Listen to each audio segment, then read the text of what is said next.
I spent 18 months developing a revolutionary cybersecurity system, one that could predict and neutralize threats before they even began.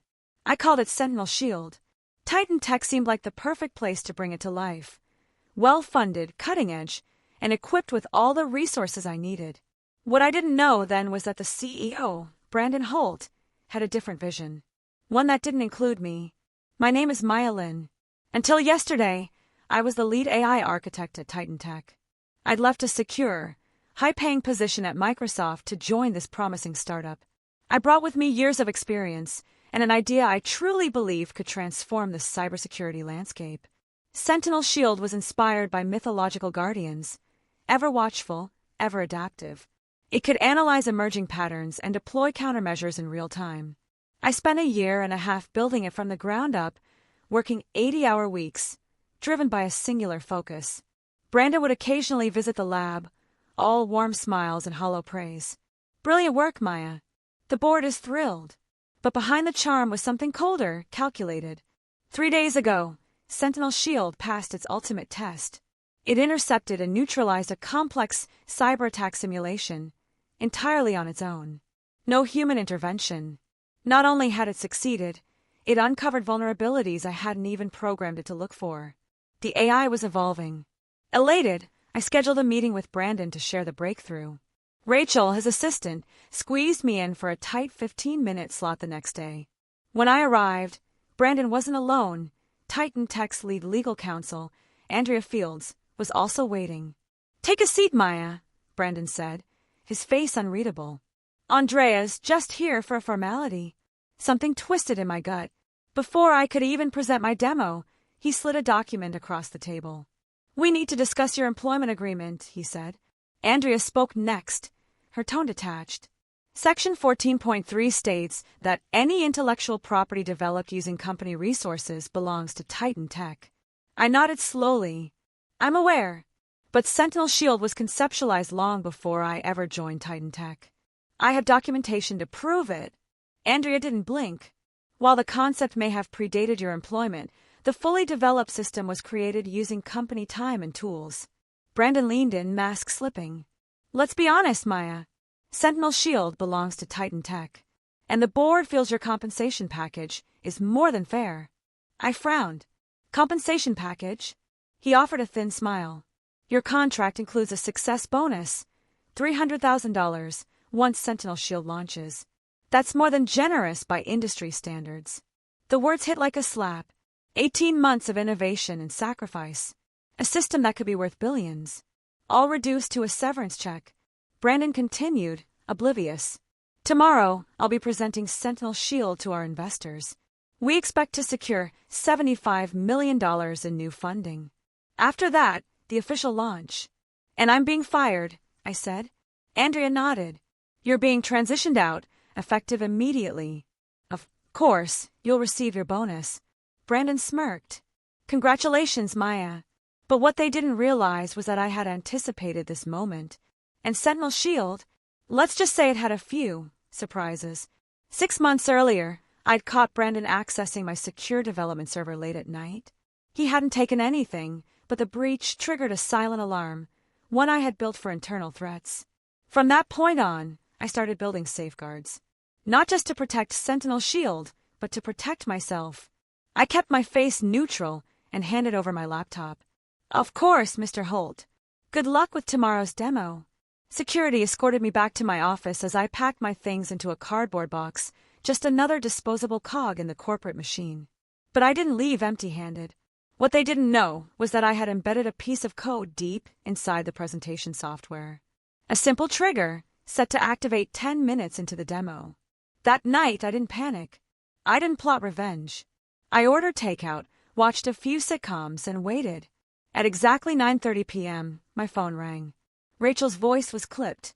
"Brandon wants to see you." "Now." "It's almost 10, I said. "He says it's urgent." "A car's already on the way." 40 minutes later, I was back at Titan Tech, led into the sleek conference room. Brandon sat alone, disheveled. Tie undone. Hair mussed. Fury radiating from him like heat. "Fix it," he barked. I took my time sitting down. "Fix what, exactly?" "Don't play games," he snapped. You sabotaged the demo. I raised an eyebrow. How could I? I've been gone for over a day. Security watched me pack up. He slammed a fist onto the table. Investors walked out.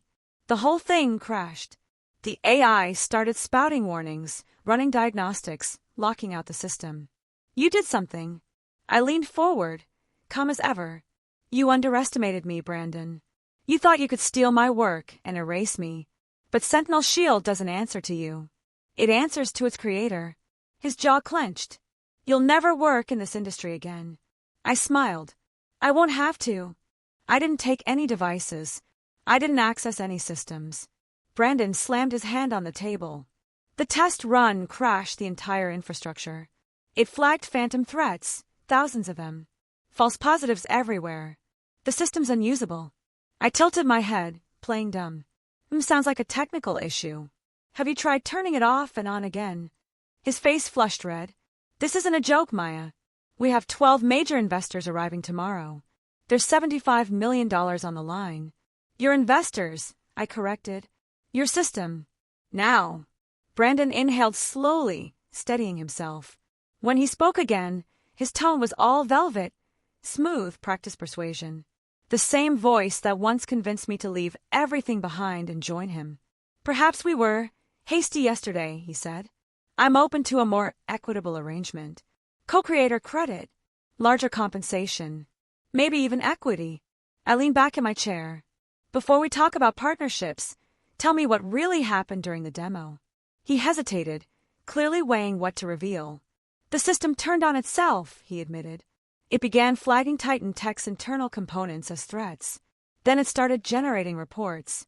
Hundreds of them. It called them internal ethical breaches. I couldn't help but smile. Sentinel Shield is designed to identify threats, Brandon. All threats. His expression darkened.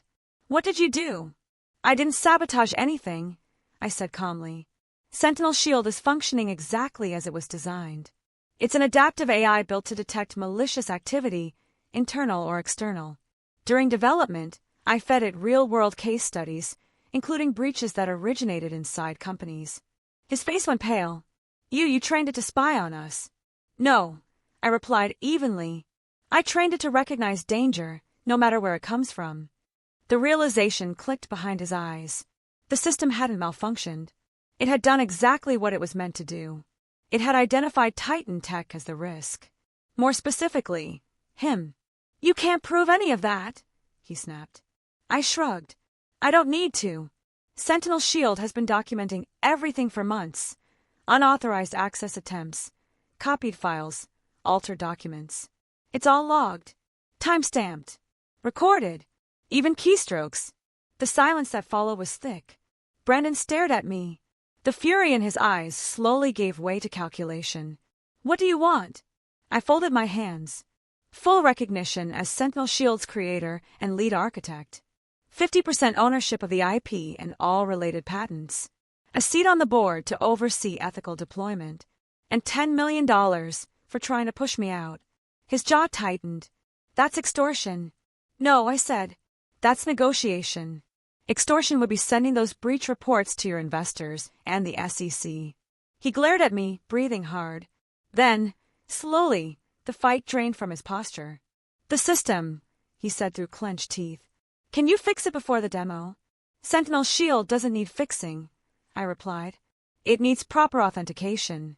Right now, it's flagging commands as unauthorized because you removed its creator from the access chain. I reached into my coat pocket, withdrew a flash drive, and placed it on the table. This contains an authorization update that will stabilize the system and suppress internal reports for now. Consider it a gesture of good faith. We'll draw up the contracts tomorrow. Brandon stared at the drive, then at me. And if I say no? I met his gaze. Then the system stays broken. The demo fails, and those internal ethics reports end up in some very curious hands.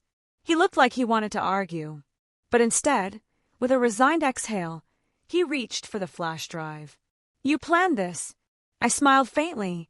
No, I hoped it wouldn't come to this. But when I caught you accessing my secure server 6 months ago, I started preparing for the system. And for myself. His eyes narrowed. How did you know I'd try to cut you out?